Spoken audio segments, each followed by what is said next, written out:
Hi, how are you? Welcome. Thank you. Good evening. Good evening. Good evening. Good evening. And His Highness, thank you for giving us all your time. Cynthia, thank you for curating the entire conversation with us. It's such an honor for us to have both of you all in one frame together and talking about the legacy of the Indian royal prince. So let me begin by saying that today we have a very royal guest with us. I'm delighted to have Brigadier Sahib, His Highness Sukhjit Singh, ninth titular Maharaja of Kapurthala, who is the grandson of the last ruling Maharaja of Kapurthala, Jagatjit Singh Bahadur, who was ruling from 1872 to 1949 and who was a very remarkable ruler. And with him, I have my dear friend who's been a great support to me. She's beautiful Cynthia Meera, and she's official bibliographer of Maharaja of Kapurthala and the author of Prince Patron Patriarch. And they together, guys, will be talking about the legacy of Maharaja Jagatjit Singh of Kapurthala, whose life saw major events. My first question is to you that you have witnessed the final window on the splendor of princely India and its tradition. And so can you briefly walk us down through the memory lane of pre-independence? Well, I'll put it to you slightly differently. You must remember that I was in my early teens during the pre-independence period. So Right. maybe I'll give you an absolutely accurate account, but I witnessed a great deal of what transpired just before the advent of independence. And what is of particular note and significance Right. to my way of thinking is that princely India revolved around the simple fact that rulership was governed by dharma. Okay. Everything was governed in the name of the law and actual function of rulership was all governed by dharma. It was an extension of belief. Okay. There was a very high degree of accountability and a very high degree of responsibility at every level, commencing with the ruler downwards. Okay. Then, That's of course, wonderful to know. Then, of course, you come to the other aspect of it. But the ruler not had to rule his people, he had to be seen to be ruling. And he had to present a certain image of himself Right. to his. And the people looked up to that. They wanted to compare him with others. And therefore, there was always that degree of opulence, that degree of grandeur, that degree of correctness, and attitude that had to be followed in everything that anybody undertook. Okay. And that you had these darbars, you had processions, Of course. you had a certain code of conduct laid down, which had to be followed by one and all. Okay, that's very interesting to know. And of course, we all are anticipating and waiting to hear about the jewels. So I'm going to be getting on talking about the jewels of Maharaja of Kapurthala. So I would like to begin by talking about the jewels of Kapurthala. I would like to first show my audience the portrait of Baba Jassa Singh, who is considered the founder of Kapurthala. And I also understand that his legacy ties into my current series, which is about treasures of Persia. So can you please talk to us and explain the connection and the relevance? Well, Jagatjit Singh was one of the biggest and greatest of armigers or warriors of his time. And in the portrait, you'll see that his right hand is holding his broadsword next to it. Now, the broadsword is something which represented rulership, authority, and strength and power. And it is that particular aspect which determined how the state came into. He was one of the greatest of the warriors in North India who the Afghan invasions from time to time. And in the process, Nader Shah, who invaded India, into his kingdom in Afghanistan. When he was carrying he had relieved the Delhi Mughal rulers of taking it back to Afghanistan. His was attacked by Baba Jaswant Singh.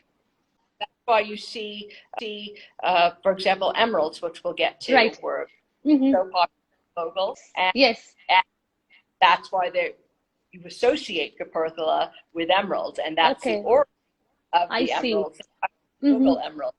So you see Raja Karak Singh and Raja Randir Singh, the forebears of Brigadier Singh, all wearing emeralds. And in these two portraits, you can see them wearing these two heavy headdresses, which were later, those were later repurposed by Maharaja Jagatjit Singh. He found them kind of fashioned. So, but that's the origin of the Kapurthala emerald. Okay, so now I would like to know about the entire legacy of His Highness, that's Maharaja Jagatjit Singh. I believe now my next question is that that Your Highness, your grandfather was just 5 years old when he became the Maharaja of Kapurthala, and he became a legendary world traveler.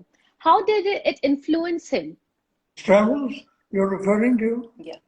Well, let me try and put it in a different context. He was the Raja of Kapurthala when he succeeded, and when he was invested with full ruling powers, he was under the remarkable tutelage of an English tutor called Mr. Wood. Okay. And Mr. Wood saw that his pupil had a certain insatiable hunger, if I may put it that way, for knowledge and for learning. And he kept on persuading his young charge to expand on that. But in those days, there was no formal education as such. So therefore, my grandfather suddenly got the urge of traveling, because traveling was I of see. education. That was his aim. It opened his mind, it broadened his perspective, and his knowledge was slowly satiated by all that he saw on his travels. And I would like to bring your attention to the cover of your book, which is very interesting. And I know for the fact this is also one of your favorite cover and a favorite portrait. So I would like to know about the portrait and the jewels worn by the Maharaja here. Well, he is in his full court dress, and in this, I always refer to as the king of the world. He presented such an imposing facade and such an imposing personality on his throne that I considered him the king of the world. Of course, he is the king of the world. And this portrait was painted by Théobald Chartrand, a very famous French Parisian portrait artist. It was actually displayed all around the world in New York, in London, and Paris. Lovely. And they helped solidify his position. People saw this.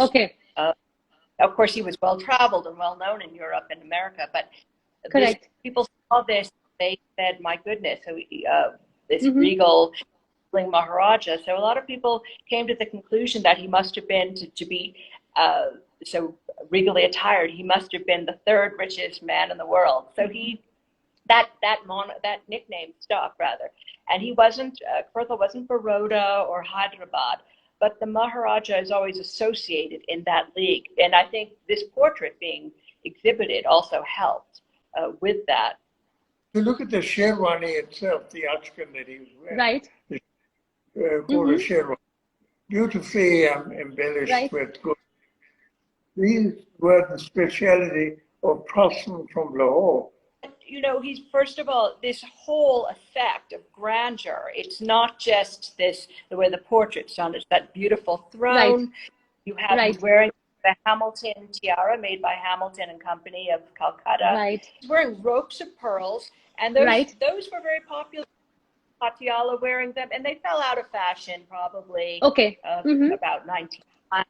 And I mean, these were Basra pearls. They were very valuable. They were very precious. But they somehow fell out of fashion, but you see that, and it just in this portrait, it just notes his era, and it's all of these elements that such a grand, rich portrait. I mean, truly the king of the world. Oh, he is a king of the world. So next, I would like to know about this fabulous and the famous Kapurthala sword, which is now in collection in New York. So tell us about the significance of the ceremonial sword, since most of the prints are depicted with a sword. Every state had a ceremonial sword, which the ruler carried, and no exception. And I remember my grandfather carrying this on ceremonial occasions, at ceremonial on his birth, or on very special occasions. This represented his regal authority, and that was carried on state occasions and ceremonial occasions. Okay. And, I would like to share that we did have a guest a couple of weeks back from New York City, and who actually has this ceremonial sword. And when he showed it to us, it was something really spectacular. I can't express how magnificent is this sword. And it's so beautiful to hear the entire legacy and the story, and to see the Maharaja holding that sword in his hand. That's beautiful. So next, my question to you is that, since the Maharaja traveled around, and especially he was well associated with Paris, and he was one of the first Indian prince to patronize the European jewelry. So can you comment about the fabulous Boucheron piece, which the Maharaja had? This was actually an important piece, because this was reputed to be one of the first missions placed by an Indian prince with a European jeweler. And it's such a wonderful, what I love about it is it's a confluence of cultures. So you have a paisley shape, sort of suggestive of a feather, but made by a legendary French atelier. So, you have that melange. And this piece was actually made from, again, he was very modern in taste and thinking. He had an older piece, more traditional, repurposed. So it's a spectacular piece. And again, it was it's important because it was one of the first, if not the first, major pieces played by European. And talking about Paris, there's another gorgeous, hair ornament which was commissioned by the Maharaja. So we would like to hear about this beautiful piece. Well, the Malario piece actually is another, again, confluence of cultures. You have a peacock, which is so ubiquitous in India, but you have the European craftsmanship. And it's a wonderful, you have that iridescence, you have that beautiful setting. This piece was commissioned by him from Malario. Even though this piece is very, that there are records, we don't have a single photo of him wearing it.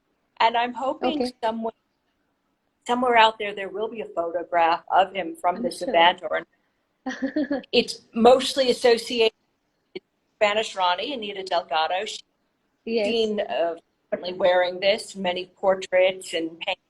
So, but we're still waiting to find a piece, find an image of the Maharaja wearing it. Right, absolutely. Yes. Sorry, if I may add, the interesting thing about these attractive pieces is that the French have a beautiful way of expressing it. There's a saying in French which says, les goûts et les couleurs ne se discutent pas, which means that tastes and colors are not the subject matter of discussion, because everybody's tastes. Right. So various would want to transform certain pieces that they had to a European design. So my grandfather was no exception, and he did make certain changes in the shape and substance of many of those pieces. Absolutely. And that's so beautifully put up, because we each one have our own different choices, we have our own different preferences. So no two people can like the same piece just the same way as you see it. I think that's so beautifully shared. And since you mentioned about Maharani Prem Kaur, there's another magnificent crescent-shaped emerald which is associated with her. So I would like you to highlight about this beautiful piece and share the story about the elephant, which you had narrated to me. Well, let me start by saying that the elephant story. I could spend about a half an hour just talking about You're welcome. You don't know the story. It's reported that the Rani saw this emerald piece on the Maharaja's favorite elephant. It makes a lovely anecdote, but it's not based on fact. Because if you look at the forehead of an elephant or the headpiece of an elephant, it would be absolutely invisible if it were placed on the head of an elephant. She wouldn't have been able to see it, to admire it. See it or admire it or anything. Now, what we do know about this piece, or what we can say with some degree of certainty, is it's a crescent. We know the moon shape, very auspicious to the peoples. So it's without question, this probably came from Baba Jasta Singh's right. store. So, and that's, I think, a more interesting and a more historically rich story than the elephant story. Yes. I think the story can be attributed to the tale which says that Maharaja Ranjit Singh of the Punjab adorned his favorite horse, Leela, with the Kohinoor. And she used to wear it on ceremonial occasions with the Maharaja riding her. But I think that also a bit far-fetched. Next, I would like to know about the Golden Jubilee celebration, because that's one of an epic celebration which had all the Maharajas of India come together. So I would like to ask you, the Golden Jubilee of Maharaja of Kapurthala was an historic occasion in November of 1927, which makes an impression of 50 years on the throne of Kapurthala. We would like to know about the grand celebration and especially the Cartier tiara, which was commissioned by the Maharaja. And that was truly an epic occasion. And the Maharaja, in anticipation of this, knew he was going to have Viceroy's Week. That was 1 week with the British officials. And the Prince, with all his brother princes, were coming in.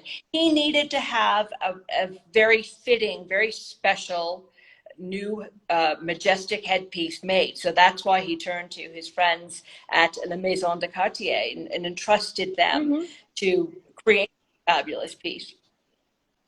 Well, there were really two very major occasions, which were spectacular in their own way. One was on a slightly reduced, compressed level, and that was the visit of the HRH and Prince of Wales in 1921. But this is 50th anniversary of Prince of India and the courtly ceremonies that had to be observed and were observed were all done.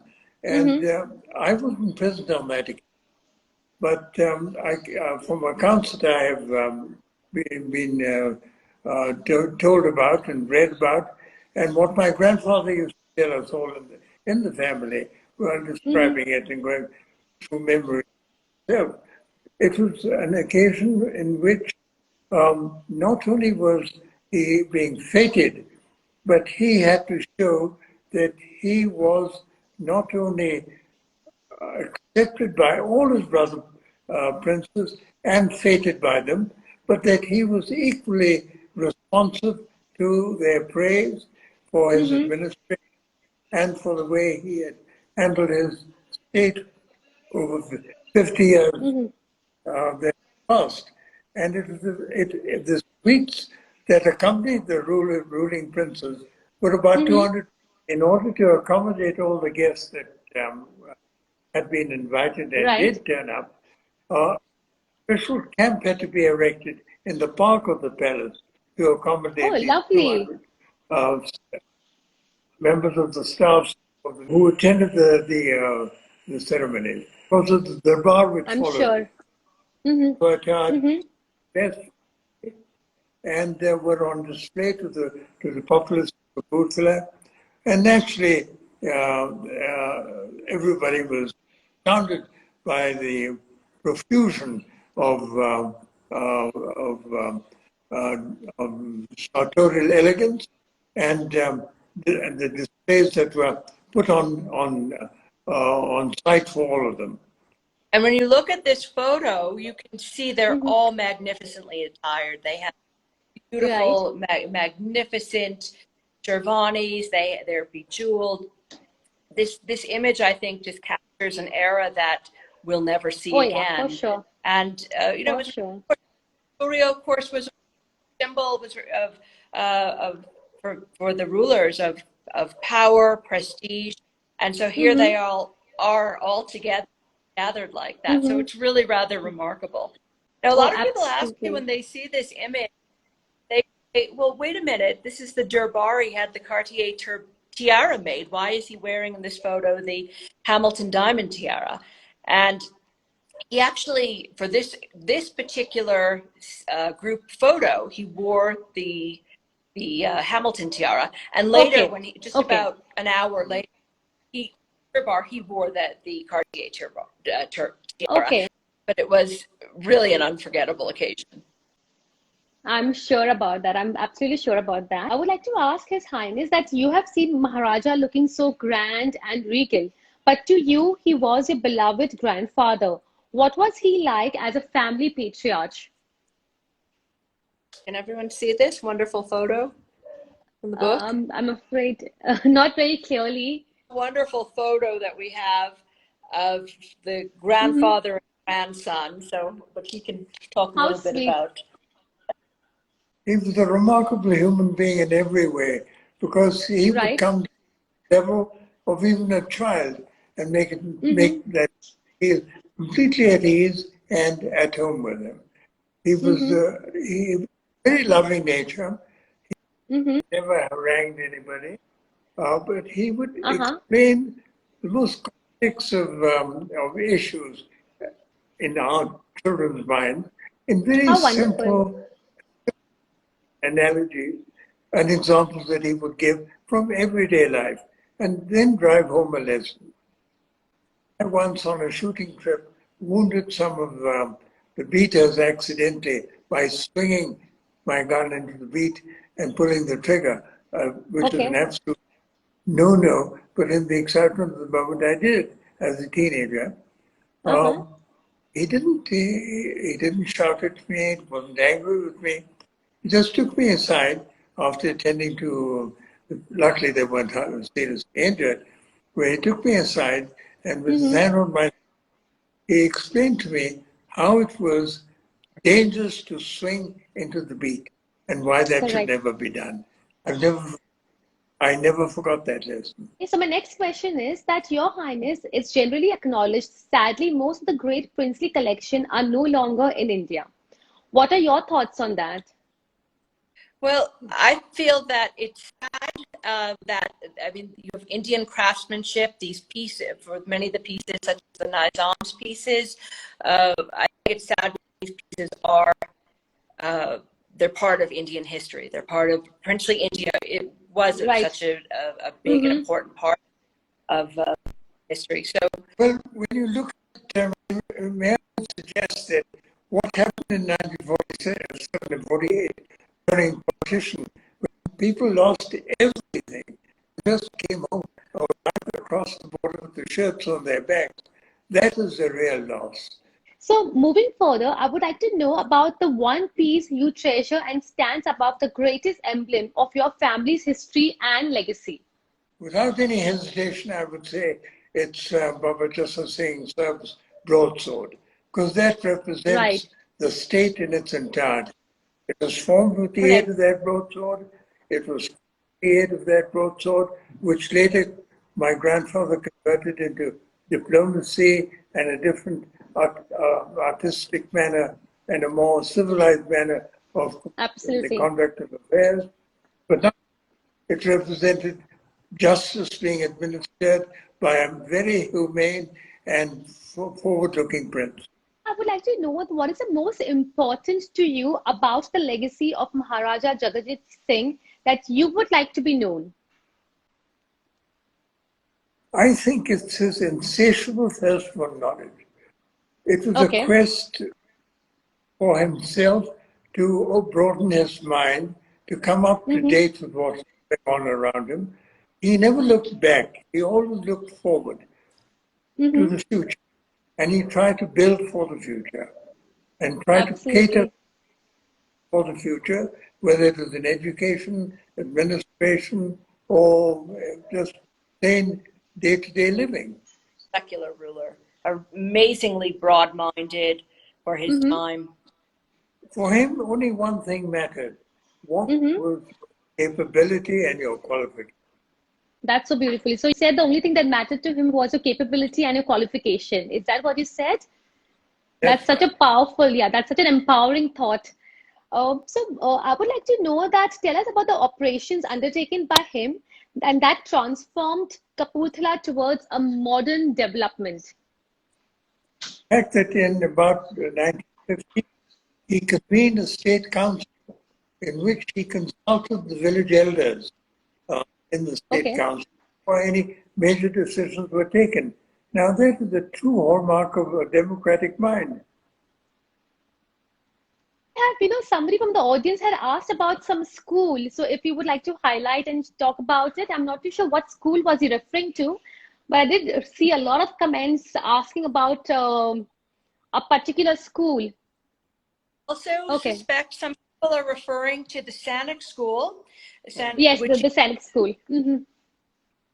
Which was built by the Maharaja, the Jagatjit Palace, built in the French style. That was his pride and joy. It opened in 1908. And if you walk in there, you really think you're in France. It's a magical place. And today it is, again, the Sanic School, under the Department of Defense. And really, some of its graduates have really gone on to hold very impressive positions. And we're very proud of the accomplishment of the graduates. How lovely. This was started as a feeder institution for the National Defense Academy in 1961, well after my grandfather passed away. But if I'm any judge of my visionary capability, I think he'd be very pleased to see that this edifice is being used for another purpose, to develop a future generation of citizens. I'm sure that your grandfather is very proud of you and is very proud to see his legacy proceed and to see the wonderful initiative that has been taking place in the state of Kapurthala. His Highness, would you like to share some piece of advice which has always been very close to you and shared, to you by your grandfather and by your ancestors? Well, I think the one bit of advice which, for handing it down to us, was that in all situations in life, keep an open mind. Lovely. And if you keep an open mind, even in the most adverse of circumstances, there is a lesson to be learned. That's so beautiful. That's so beautifully said. How about you, Cynthia? Some piece of advice we would also like to hear from you. Well, I think that respect for history, I think, especially of some recent development, that we can't alter history. History is what it is, and we can't change the facts. Some people don't like the facts. Some people may embrace them, but it is what it is, and we have to respect history and also learn from it. People are complimenting and they're really happy to know all about this beautiful history, and they have complimented these are priceless history to know about. So of course it's been such an honor to have both of you all, and such an honor, and for me such a proud moment to host both of you all together in one frame and talk about this beautiful legacy of Maharaja of Kapurthala, and about which we all are so very proud about. Thank you, His Highness, and thank you, Cynthia, for giving us all your time. And of course, don't worry about this network. We all know that you're there in the mountains and the network is very challenging. Thank you for everyone for your patience. Yes, Thank you, His Highness. Thank you, Cynthia. Bye.